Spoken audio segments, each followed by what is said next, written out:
Ասացին համանadrական կարգի տապալման, բայց ձեր մասով ձեզ ինչու էին տարել 6-րդ վարքանը։ Մի քանի ժամ ձեզ պահել էին այնտեղ։ Ով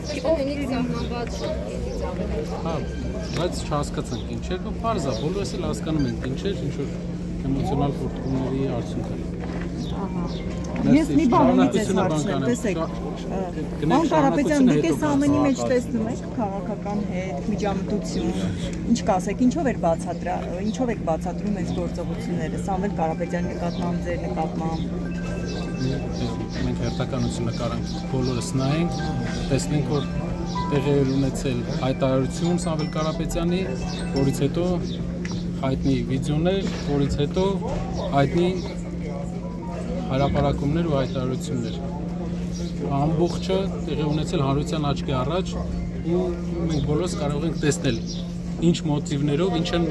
ինչ են մարդիկ ուզում անել։ Բայց շատ զարմանալի մոտեցում էր, ճիշտ որ ասեմ, շատ հետաքրքիր մոտեցում էր, չգիտեմ, բավական մեծ էվոլյուցիա ենք տեսնում ենք մեր արդարադատության ու արտադրության վերաբերյալ